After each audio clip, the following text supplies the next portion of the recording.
स्वागत है आपका विस्टार न्यूज में। आपके साथ मैं हूं शुभम से। देश में लगातार किसानों का आंदोलन जारी है। सरकार हर संभव कोशिश कर रही है उन्हें मनाने की, लेकिन उसके बावजूद भी किसान है कि आश्वासन मानने को तैयार नहीं है। आज किसानों की 5वें दौर की बातचीत हुई। आंदोलन का 10वां दिन है और इन सबके बीच में एक बड़ा सवाल यह है कि कैसे सरकार की बात जो है किसान मानेंगे, क्योंकि सरकार के द्वारा तमाम कोशिशें की जा रही है, लेकिन उसके बावजूद भी किसान है कि मानने को तैयार नहीं है।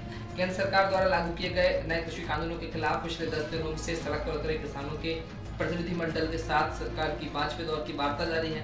दिल्ली के विज्ञान भवन में बातचीत दोपहर 2 बजे शुरू हुई। बैठक शुरू होने के बाद किसान नेताओं ने सरकार से बिंदुवार लिखित जवाब मांगा। किसान नेताओं का कहना है कि हमने पिछली बैठक में जो बातें रखी थी, सरकार उनका बिंदुवार लिखित रूप में जवाब दे, जिसे सरकार ने स्वीकार कर लिया है। चर्चा के बीच हुए लंच ब्रेक के दौरान किसानों ने एक बार फिर सरकार द्वारा दिए गए लंच और चाय को स्वीकार नहीं किया। किसानों ने लंच के दौरान अपने साथ लाया खाना ही खाया और इससे पहले भी 3 दिसंबर को हुई बैठक में किसानों ने सरकारी खाना खाने से साफ इनकार कर दिया था। बता दें कि प्रदर्शनकारी किसान दिल्ली से लगी सीमाओं पर डटे हैं और सरकार से नए कृषि कानून वापस लेने की मांग कर रहे हैं। उनमें से ज्यादातर किसान पंजाब से हैं। इससे पहले शुक्रवार को सिंघू बॉर्डर पर हुई बैठक के बाद किसान नेता हरिंदर पाल लखोवाल ने कहा था कि हमने सरकार से गुरुवार को बात की है, साफ कहा है कि तीनों कानून वापस लिए जाएं। सरकार बिजली कानून और पराली जलाने को लेकर जुर्माने पर मानती दिख रही है, लेकिन हम सभी किसानों को बोलते हैं कि वो यहाँ आए, लड़ाई आर पार की है, हम पीछे हटने वाले नहीं हैं। और किसानों ने 8 दिसंबर यानी मंगलवार को पूरे भारत में बंद का आह्वान किया है।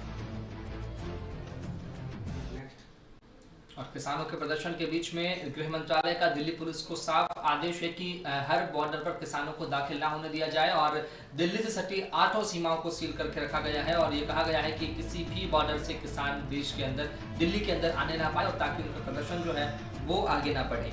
गृह मंत्रालय के आदेश जारी कर दिए गए हैं। गृह मंत्रालय ने दिल्ली पुलिस को किसानों को बॉर्डर पर ही रोकने के आदेश दिए हैं। किसानों को दिल्ली की सीमा में घुसने से रोकने का आदेश दिया गया है। आदेश में दिल्ली पुलिस ने कहा है कि किसानों को बॉर्डर पर ही रोक कर रखा जाए। गृह मंत्रालय से आदेश मिलने के बाद दिल्ली पुलिस ने सुरक्षा के 4 चौबंद इंतजाम किए हैं। किसानों को रोकने के लिए दिल्ली पुलिस ने कटीले तारों वाले बैरिकेड्स को मुख्य हथियार बनाया है। इसके अलावा किसानों के ट्रैक्टर व ट्रॉली को रोकने के लिए जर्सी बैरियर व मिट्टी से भरे डंपर भी लगाए गए हैं। दिल्ली पुलिस के इतिहास में पहली बार ऐसा हो रहा है कि बैरिकेड्स के ऊपर कटीले तार लगाए गए।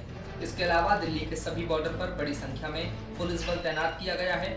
आज दिल्ली पुलिस ने बैरिकेड्स के गोल घेरे पर कटीले तार लगवाए हैं। बैरिकेड्स पर ये कटीले तार वेल्डिंग करके लगवाए गए हैं, जिन्हें दिल्ली के सभी बॉर्डर पर लगाया गया है। बता दें कि CAA और NRC के विरोध में हुए प्रदर्शनों के दौरान भी इस तरह के बैरिकेड्स नहीं लगाए गए थे।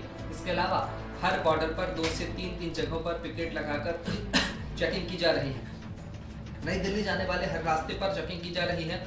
दरअसल दिल्ली पुलिस को खुफिया इनपुट्स मिले हैं कि किसान ग्रुप में आकर किसी VIP जगह या फिर PM आवास या केंद्रीय गृह मंत्री आवास पर पहुंचकर हंगामा कर सकते हैं। इसे देखते हुए शुक्रवार को VIP जगहों की सुरक्षा को और कड़ा कर दिया गया है।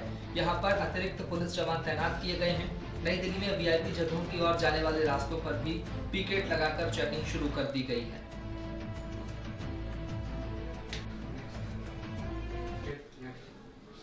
और बिहार में विधानसभा चुनाव के परिणाम आने के बाद से ही गठबंधन जो है सरकार को घेरने की तैयारी में, और सबके बीच में लगातार ये आंकड़े सामने आए थे कि गठबंधन जो है जीता नजर आ रहा था चुनाव के दिन। लेकिन उन सब के बीच में एक बड़ा सवाल ये है कि अब कैसे गठबंधन जो है सरकार को घेरेगा, किसान आंदोलन की कैसे सहायता करेगा, कैसे मदद करेगा, ये फिलहाल आने वाला वक्त बताएगा। किसान आंदोलन को लेकर महागठबंधन शनिवार को धरना देने वाला था, लेकिन धरना की अनुमति नहीं होने के कारण जिला प्रशासन ने धरना के कार्यक्रम को शुरू होने से पहले ही रोक दिया था।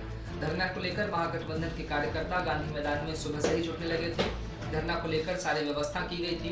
नेता प्रतिपक्ष तेजस्वी समेत बड़े नेताओं को बैठने के लिए गांधी मूर्ति के नीचे दली व माई की व्यवस्था की जा रही थी। तभी जिला प्रशासन की टीम मौके पर पहुंची और धरना स्थल से सामान को हटाने लगी। अब स्थिति ये है कि किसान के पक्ष में धरना देने वाली महागठबंधन अब प्रशासन से ही दो हाथ करने में जुट गई है। तेजस्वी यादव किसान विरोधी बिल के खिलाफ पटना के गांधी मैदान में गांधी मूर्ति के नीचे धरना देने वाले थे, लेकिन जिला प्रशासन ने धरने की अनुमति नहीं दी। इसके बाद गांधी मैदान के गेट नंबर 4 के बाहर ही धरने पर बैठ गए। गौरतलब है कि बिहार विधानसभा में नेता प्रतिपक्ष तेजस्वी प्रसाद यादव ने केंद्र के नए कृषि कानूनों को किसान विरोधी बताते हुए आंदोलन का ऐलान किया है। उनकी अगुवाई में महागठबंधन के नेता शनिवार को गांधी मैदान में गांधी प्रतिमा के समक्ष धरना देने वाले थे। शुक्रवार को आरजेडी कार्यालय में बातचीत में उन्होंने आरोप लगाया कि केंद्र के किसान और मजदूर विरोधी फैसलों में मुख्यमंत्री नीतीश कुमार भी सहभागी हैं। केंद्र सरकार बातचीत कर रही है, वह कानून बनाने से पहले होनी चाहिए थी। उन्होंने राज्य के सभी किसानों और संगठनों से बिल के खिलाफ सड़कों पर उतरने की अपील की थी। उधर इस पूरे मामले में आरजेडी के वरिष्ठ नेता शिवानंद तिवारी ने प्रतिक्रिया व्यक्त करते हुए प्रतिबंध को राजनीति से प्रेरित बताया है। वहीं इस बीच राबड़ी देवी के आवास पर नेताओं और कार्यकर्ताओं के पहुंचने का सिलसिला है वो शुरू हो चुका है। कृषक में हम लोग आज धरना प्रदर्शन है, उसी के संदर्भ में हम आए थे। हाँ, प्रशासन ने तो रोक दिया था धरना प्रदर्शन, रोक दिया है, लेकिन हम लोग धरना प्रदर्शन करेंगे, प्रशासन को धरना और करेंगे। अच्छा, अभी मुलाकात हुई तेजस्वी से? तेजस्वी जी, हाँ, क्या बातें हुई? तेजस्वी जी बोले कि ठीक है, आप लोग चलिए, हम देखते हैं। हाँ, बात कर रहे हैं। हाँ, अभी एक एक करके जो विधायक हैं, कई विधायक अंदर पहुंच चुके हैं। क्या बुलावा आया था अभी सुबह में आपको? नहीं, बुलावा नहीं आया था, हम लोग ऐसे देता हमारे है मिलने के लिए आए थे, बुलावा नहीं आया था कैसे। सर, आज धरना है, जिला प्रशासन ने गांधी मैदान में रोक लगा दिया है कि आप लोग वहाँ पर धरना नहीं दीजिएगा। देखिए, हम लोग बात कर रहे हैं, जानकारी मिली है, लेकिन सबसे आश्चर्य की बात है कि मोहन भागवत जी आरएसएस के लोगों की बैठक पटना में कर सकते हैं, लेकिन हम लोग जो है मैंने देश के किसानों का सवाल है जिस पर 70% आबादी खेती पर निर्भर है, और इस मौसम में मैंने इस क्रूर मौसम में मैंने लाखों किसान जो है दिल्ली के इर्द गिर्द जो है बैठे हुए हैं इस ठंड में, और कई दिनों से 9वां 10वां दिन हो गया, और इसके बारे में विचार करने के लिए, उनका समर्थन करने के लिए हम लोग जो है गांधी जी के मूर्ति के पास नहीं पहुंच सकते। ये मैंने हमको अफसोस है कि नीतीश जी किसी ज़माने में हमारे मित्र हुआ करते थे, और गांधी का उपदेश जो है 7 उपदेश जो है लिखवा के चारों तरफ भर रहे हैं। तो गांधी जी का एक उपदेश ये भी है कि सिद्धांतहीन राजनीति जो है पाप है। तो अब याद करें, नीतीश जी ने बिहार के विधानसभा में या 2014 के चुनाव में या 2015 के चुनाव में नरेंद्र मोदी जी की जो राजनीति है उसके बारे में उन्होंने क्या कहा था, और आज वो क्या कर रहे हैं। और जम्मू कश्मीर में रैलियों का सिलसिला लगातार शुरू हो चुका है क्योंकि डीडीसी के चुनाव चल रहे हैं। शहनवाज हुसैन भी रैली में शामिल हुए। तमाम बीजेपी के ऐसे बड़े नेता जो वहां पहुंचे थे। 5 अगस्त 2019 में केंद्र में बैठी हुई सरकार ने जम्मू कश्मीर से अनुच्छेद 370 को हमेशा के लिए खत्म कर दिया था, जिसके बाद जम्मू कश्मीर और लद्दाख को केंद्र शासित प्रदेश बना दिया गया था, जिसके सालों बाद वैली में राजनीति करने वालों ने इसका विरोध करके माहौल खराब करने का प्रयास किया, लेकिन वो कामयाब नहीं हुए। अब कश्मीर में हालात काफ़ी सामान्य हो चुके हैं और इस बीच कश्मीर में जिला विकास परिषद यानी कि डीडीसी, पंचायत और स्थानीय निकाय चुनाव करवाए जा रहे हैं। इस दौरान बीजेपी द्वारा जम्मू कश्मीर के अनंतनाग इलाके में एक बड़ी राजनीतिक रैली का आयोजन किया गया। रैली में मौजूद विशाल जनसमूह देखा गया। खुद बीजेपी के राष्ट्रीय प्रवक्ता शहनवाज हुसैन मुख्य अतिथि के रूप में शामिल हुए। उन्होंने लोगों को संबोधित करते हुए कहा कि जो कभी हथियार उठा रहा है और आतंकवाद में शामिल हो गया है उसे एक दिन मरना होगा। आतंकवाद पीएम मोदी आपको पेन लैपटॉप देंगे और लेकिन जब तुम खुद आत्मसमर्पण करेंगे। ऐसा आतंकवादियों के लिए शहनवाज हुसैन ने कहा है कि पीएम मोदी के द्वारा ऐसे आतंकवादी जो आत्मसमर्पण करेंगे उन्हें लैपटॉप और पेन दिया जाएगा सरकार की ओर से। जो दर्द होता है वो महबूबा मुफ्ती और उमर अब्दुल्ला और फारूक अब्दुल्ला को दर्द नहीं होता होगा, यहाँ भी झेलते। आपको पता है, चाहे वो जम्मू कश्मीर पुलिस में काम करने वाला नौजवान हो, जब उसकी भी मौत होती है, वो भी शहीद होती है, तब भी एक माँ का बेटा शहीद होता है। और चाहे बंदूक उठाने वाले हों, ये बंदूक उठाने से कुछ नहीं होने वाला। दुनिया में बड़े बड़े आतंकवादी, अरे बगदादी नहीं बचा, ओसामा नहीं बचा, तो कौन बचने वाला? जो आतंकवाद का रास्ता उठाता है, मैं आपके यहाँ कहता हूँ, जो बंदूक उठाता है उसके सर पर मुल्कुल मौत बैठ जाते हैं। उत्तर प्रदेश में शिक्षकों की नियुक्ति को लेकर एक बड़ा लिस्ट जारी हुई। इसको लेकर 36,500 से अधिक शिक्षकों की नियुक्ति की गई है, जिन्हें नियुक्ति पत्र सौंपे गए हैं। मुख्यमंत्री योगी आदित्यनाथ ने बेसिक शिक्षा परिषद में 69,000 सहायक अध्यापकों की भर्ती के दूसरे चरण में 36,650 चयनित अभ्यर्थियों को नियुक्ति पत्र वितरित किए। इस दौरान वीडियो कॉन्फ्रेंसिंग के माध्यम से उन्होंने अभ्यर्थियों को संबोधित करते हुए कहा, उन्हें नियुक्ति पत्र प्राप्त करने की बधाई। उन्होंने कहा कि उच्च और माध्यमिक शिक्षा के शिक्षकों से ज़्यादा बेसिक शिक्षा के शिक्षकों की भूमिका महत्वपूर्ण है, क्योंकि यह देश के भविष्य की नींव मजबूत करते हैं। उन्होंने कहा कि इसके साथ ही प्रदेश में 69,000 सहायक शिक्षकों की भर्ती की प्रक्रिया पूरी हो गई है। 69,000 शिक्षक भर्ती मामूली विसंगति को दूर करने के लिए चयनित अभ्यर्थियों को अवसर देते हुए नियुक्ति दी जाएगी, लेकिन मेरिट में परिवर्तन नहीं किया जाएगा। बेसिक शिक्षा विभाग की अपर मुख्य सचिव रेणुका कुमार ने शुक्रवार को इसका शासनादेश जारी कर दिया है। जिन अभ्यर्थियों ने आवेदन पत्र में मूल अंकपत्र के सापेक्ष प्राप्तांक कम या अधिक भरा था, उनसे अंकपत्र की मूल प्रति प्राप्त करके उन्हें कम या अधिक अंकों के आधार पर नियुक्ति दी जाएगी। इसके साथ ही यह शपथ भी लिया जाएगा कि वह कम या अधिक अंक के आधार पर चयन से सहमत है, भविष्य में अधिक प्राप्तांक के आधार पर मेरिट परिवर्तन की मांग नहीं करेगा। और हैदराबाद नगर निगम के चुनाव के जो परिणाम है वो सामने आ गए, जिसको लेकर अब टीआरएस जो है किंग बना हुआ है, क्योंकि जिस तरह से बीजेपी और ओवैसी की पार्टी एआईएमआईएम ने भी काफ़ी टक्कर दी थी, उसके बाद से जो परिणाम सामने आए हैं उसके बाद में टीआरएस को किंग माना जा रहा है। एआईएमआईएम के अध्यक्ष असदुद्दीन ओवैसी ग्रेटर हैदराबाद नगर निगम यानी कि जीएचएमसी के चुनाव में किंग मेकर बनकर उभरे हैं। उनकी पार्टी एआईएमआईएम ने 44 सीटों पर जीत के पिछले प्रदर्शन को बरकरार रखा है। इस चुनाव में ओवैसी ने अपनी पार्टी के टिकट पर 5 हिंदू प्रत्याशियों को मैदान में उतारा था। हैदराबाद सीट से सांसद ओवैसी ने कुल 51 सीटों पर प्रत्याशियों को उतारा था। इनमें उन्होंने 10% आरक्षण हिंदू कैंडिडेट्स को देते हुए 5 सीटों पर टिकट दिया था। इन 5 में से 3 प्रत्याशियों ने जीत दर्ज की है, जबकि 2 सीटों पर हार का सामना इन्हें करना पड़ा है। पिछले चुनाव में महज 4 सीटें जीतने वाली बीजेपी ने जबरदस्त प्रचार की बदौलत इस चुनाव में 48 सीटें हासिल की हैं। देश में एक तरफ कोरोना की मार है, दूसरी ओर प्रदूषण का प्रहार है, क्योंकि राजधानी दिल्ली में लगातार कोरोना संक्रमण बढ़ते जा रहा है, तो वहीं दूसरी ओर प्रदूषण का स्तर भी बढ़ते जा रहा है। एयर क्वालिटी इंडेक्स 400 के पार जा पहुंचा है। दिल्ली एनसीआर में लोगों की सांसों पर संकट आ गया है। दरअसल दिल्ली एनसीआर की हवा दिनों दिन जहरीली होती जा रही है, लोगों का दम घुट रहा है। पराली जलना बंद होने के बाद भी दिल्ली की वायु गुणवत्ता में कुछ परिवर्तन नहीं आया है, बल्कि दिल्ली की हवा कल से भी ज्यादा जहरीली हो गई है। केंद्रीय प्रदूषण नियंत्रण बोर्ड की वेबसाइट के मुताबिक सुबह 9 बजे की अगर बात करें तो दिल्ली के प्रमुख 16 इलाकों का AQI 400 के पार दर्ज किया गया, जो कि गंभीर की श्रेणी में आता है। वहीं अन्य इलाकों का AQI भी 300 के पार है, जो बेहद खराब श्रेणी में आता है। दिल्ली की हवा खराब होने का एक प्रमुख कारण जो है वो वायु की धीमी गति है, जिसकी वजह से प्रदूषित हवा और धूलकण एक जगह जमा हो रहे हैं और प्रदूषण लगातार बढ़ते जा रहा है। और देश में कोरोना मरीजों का आंकड़ा लगातार बढ़ते जा रहा है। बीते 24 घंटे की बात करें तो 50,000 से कम मामले एक बार फिर सामने आए हैं, लेकिन सरकार हर संभव कोशिश कर रही है। इन सब के बावजूद एक बड़ा सवाल है कि आखिर कब नियंत्रण लगेगा कोरोना पर, कब उस पर लगाम लग पाएगी, ये एक बड़ा सवाल सरकार के सामने आ चुकी है। देश में कोरोना मरीजों का संख्या 96 लाख के पार पहुंच गई है, तो वहीं पिछले 24 घंटों में लगातार 27वें दिन कोरोना के 50,000 से कम और लगातार 6वें दिन 40,000 से कम नए मामले दर्ज किए गए हैं। देश में पिछले 24 घंटे में 36,652 नए संक्रमित मरीज सामने आए, वहीं 512 लोगों की कोरोना के चलते मौत हो गई है।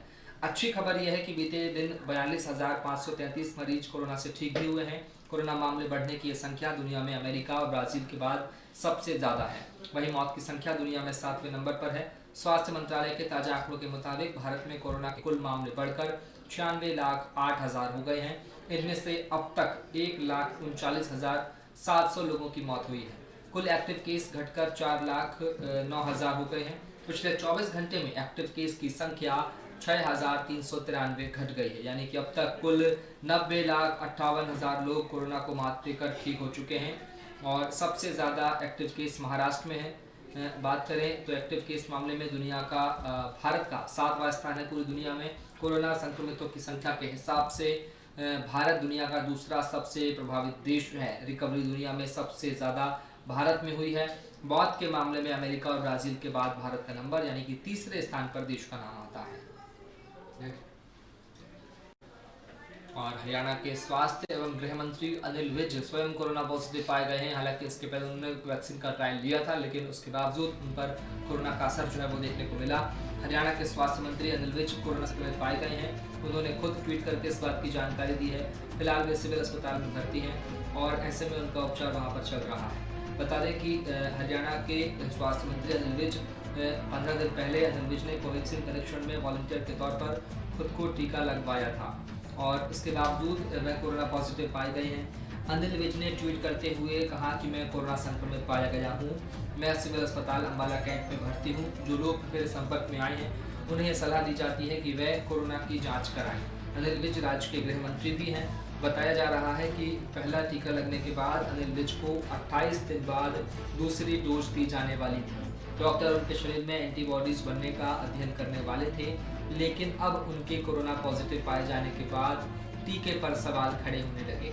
बता दें कि कोरोना वायरस महामारी के बचाव के लिए भारत बायोटेक और भारतीय चिकित्सा अनुसंधान परिषद यानी Indian council of medical research (ICMR) की दवा कोवैक्सीन के तीसरे चरण का परीक्षण चल रहा है। पहले और दूसरे चरण के ह्यूमन ट्रायल में करीब 1000 वॉलंटियर्स को यह वैक्सीन दी गई थी। इस वैक्सीन के तीसरे चरण का परीक्षण भारत में 25 केंद्रों में 26,000 लोगों के साथ किया जा रहा है। ये भारत में कोविड-19 वैक्सीन के लिए आयोजित होने वाला सबसे बड़ा ह्यूमन क्लिनिकल ट्रायल है। और अभी हाल ही में पीएम मोदी की नेतृत्व में, उनकी अगुवाई में ऑल पार्टी मीटिंग का आयोजन किया गया, जिसमें तमाम दलों के नेताओं ने, मुख्यमंत्रियों ने पीएम के साथ बैठक की और कोरोना के वर्तमान हालातों पर चर्चा की है। बता दें कि कुछ हफ्तों में वैक्सीन आने की उम्मीद पीएम ने जताई है। इसी के साथ कोरोना संकट को लेकर प्रधानमंत्री मोदी की अगुवाई में सर्वदलीय बैठक का आयोजन किया गया।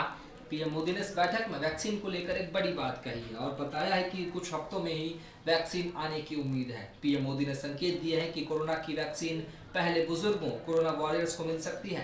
बैठक में पीएम मोदी ने कहा है कि अभी 8 ऐसी वैक्सीन हैं जो ट्रायल के चरण में बनी हुई हैं।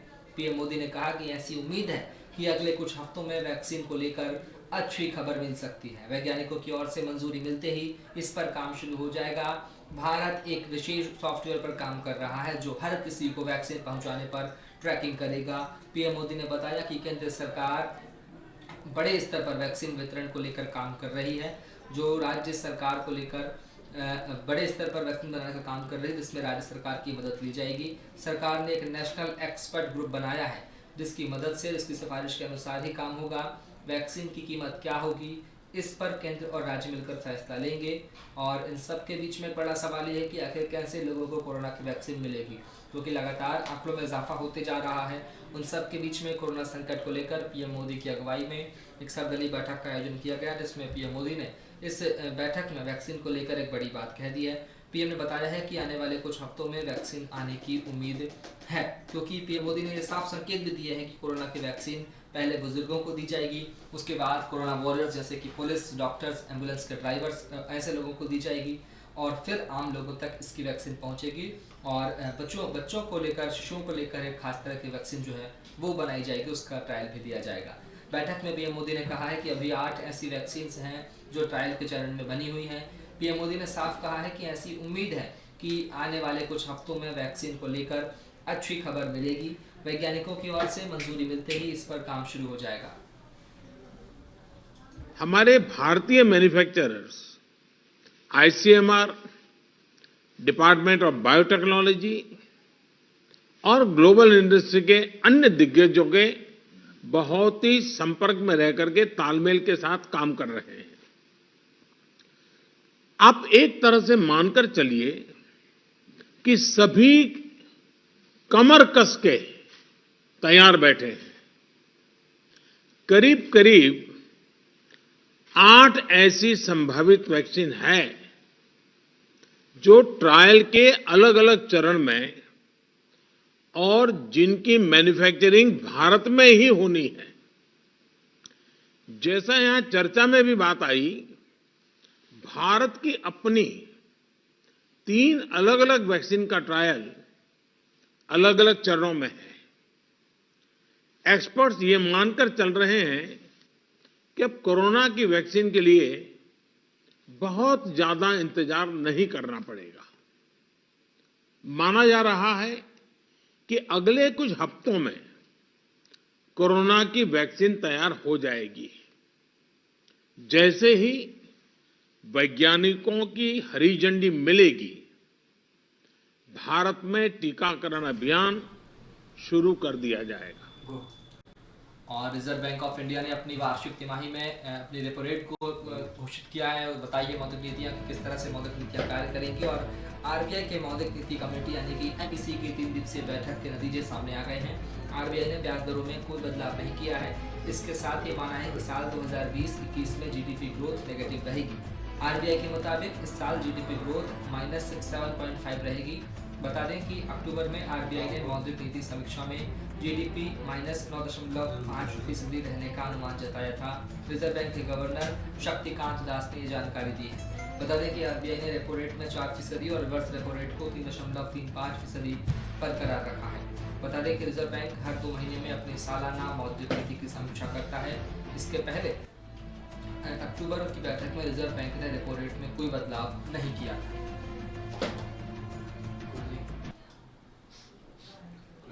और इसी के साथ फिलहाल इतना ही। आप देखते रहिए विस्टा न्यूज़, क्योंकि खबरों का सिलसिला यहाँ कभी नहीं थमता।